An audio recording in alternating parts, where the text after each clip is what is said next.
apostles and the elders of great millstone where I learned this truth from. And I'd like to say peace and salutations unto the hopefully elect. And today I just want to go into this article, and it's from NPR. And the title reads, Uganda to jail people who identify as LGBTQ in one of many, in one of world's most anti-gay laws. So I'm just going to read this article, to bring out a couple of scriptures. Lord willing, this lesson is edifying and straight to the point. It is from Lagos, Nigeria, and it says, Uganda's parliament has passed some of the most sweeping anti-LGBTQ legislation in the world. Same-sex acts were already unlawful in Uganda, but Tuesday night, lawmakers voted to ban identifying as, L to Q plus, or so-called promotion of gay identity.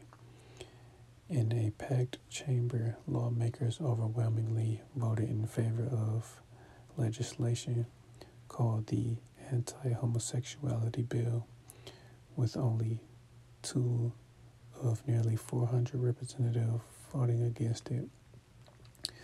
Congratulations, said Speaker Anita Among. Whatever we are doing it for the people of Uganda. Same-sex acts have been criminal in Uganda under British colonial era laws, but this new legislation goes much further. So-called aggravated homosexuality, which includes sex with someone who has HIV, could incur the death penalty. The law would also punish anyone who identifies as gay or queer, and potentially people or rights groups seem to promote or support the alphabet identity. The legislation has drawn strong criticism from activists and civil rights organizations within the country. Ugandan alphabet activist Richard Lusembo told NPR that the alphabet community has basically been told, you can't raise your head, you can't be seen, you can't be heard.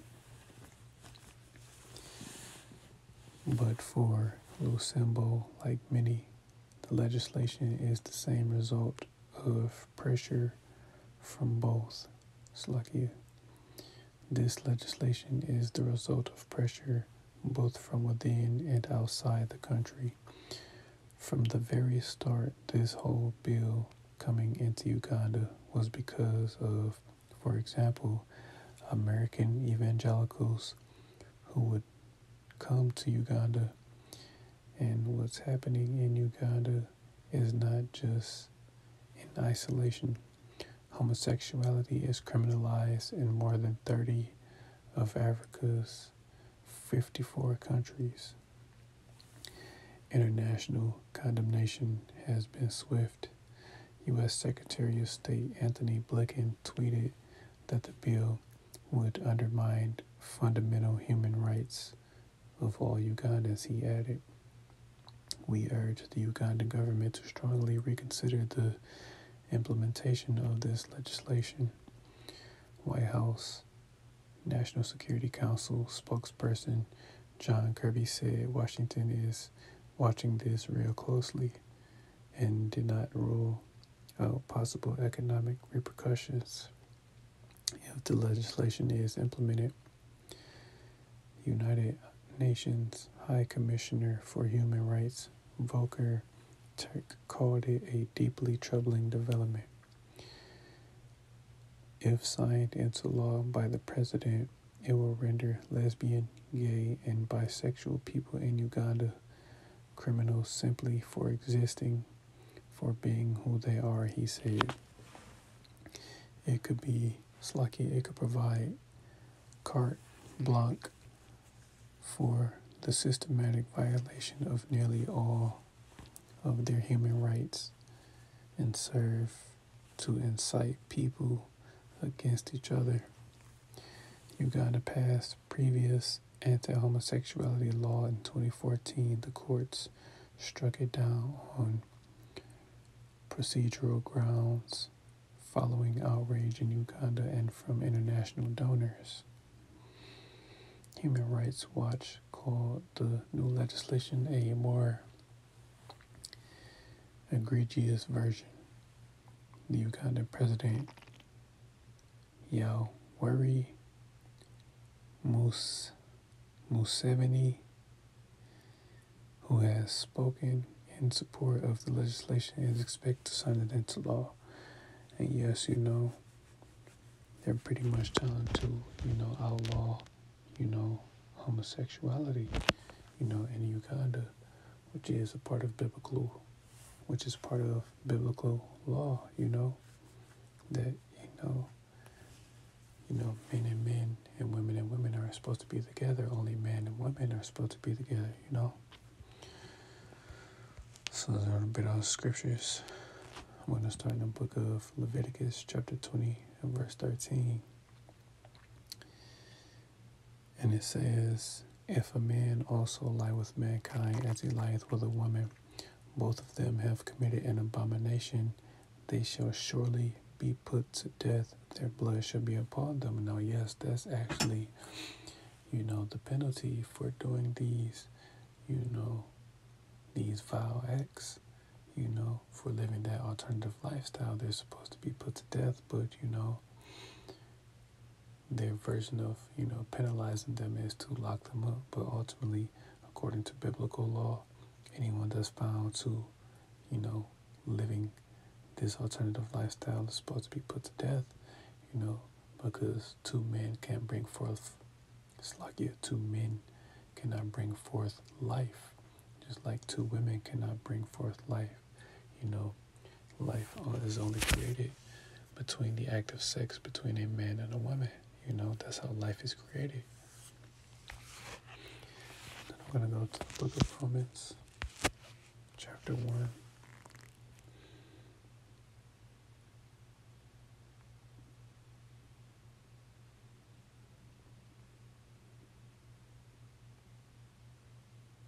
And I'm going to start at verse 26. And it says, for this cause Yahweh gave them up unto vile affections, for even their women did change the natural use into that which is against nature, and even likewise also the men, leaving the natural use of the woman, burned in their lust one toward another, men with men working that which is unseemly, and receiving in themselves that recompense of their error, which was meant now that's pretty much what they're doing, now that's pretty common nowadays, males, men, and women, and other vile sexual acts, that's the Lord, that gave them up to those vile affections, because that's what it is, and that's the natural use of a woman for a man, part of the woman's natural use is to use her, for pleasure, again, to bring forth life, But instead, like it says, they're burned in their lust, they're lusting after strange flesh. And I'm going to bring that out as well.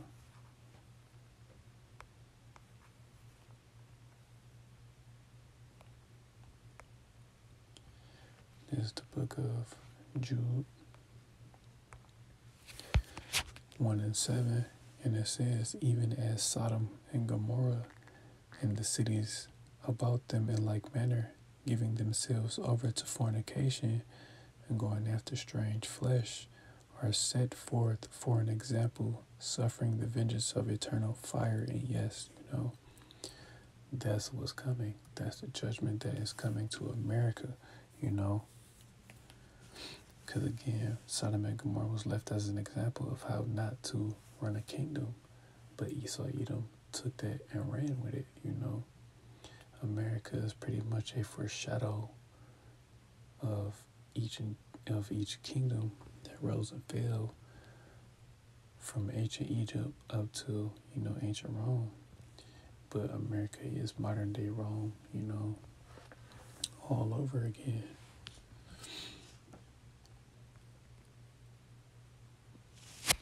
And just like it, bear with me.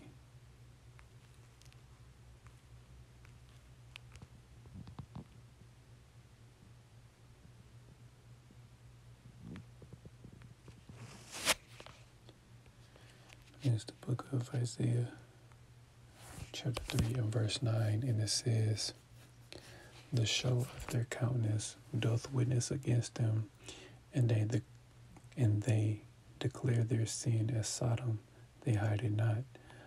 Woe unto their soul, for they have rewarded evil unto themselves." And yes, that's what these people, those people that voted against, that particular law being passed, they're rewarding evil unto themselves. The people that live this alternative lifestyles, they are rewarding evil unto themselves, because the Lord is going to send fire upon the earth, He's going to burn this wicked place and these wicked people, because that is a foul act. It is a filthy act,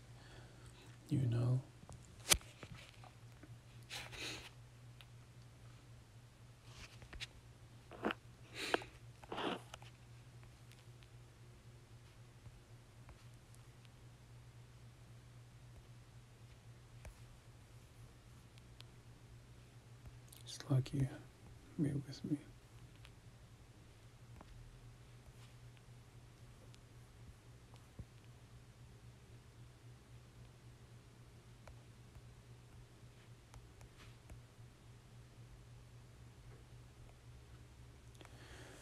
Then I'm going to end it on this. Then I'm going to go 1 Corinthians 6 and verse 9, and it says, "Know ye not that the unrighteous shall not inherit the kingdom of Yahweh? Be not deceived, neither fornicators, nor idolaters, nor adulterers, nor effeminate, nor abusers of themselves with mankind, nor thieves, nor covetous, nor drunkards, nor revelers, nor extortioners shall inherit the kingdom of Yahweh." But primarily the point I wanted to make bringing this out was in verse 6, even though both verses are, they're good, but the point that I want to focus on is nor abusers of themselves with mankind. That's going into homosexuality, and that's what pretty much the Uganda, government, they're against it, even though, again, they're not actually doing what they're supposed to do according to biblical law, which is to, take them out. But, they're going to lock them up. But pretty much, a very, very harsh judgment is coming to those that live this alternative lifestyle, So, Lord willing, this lesson was edifying. I want to give all praise, honor, and glory to Yahweh, Bahashem, Yahushai, Bahashem, Rakakwadash. I like to give double honors unto the apostles and the elders of Great Millstone, who I learned this truth from. And I like to say peace and salutations unto the hopefully elect. Till the next time I say shalom.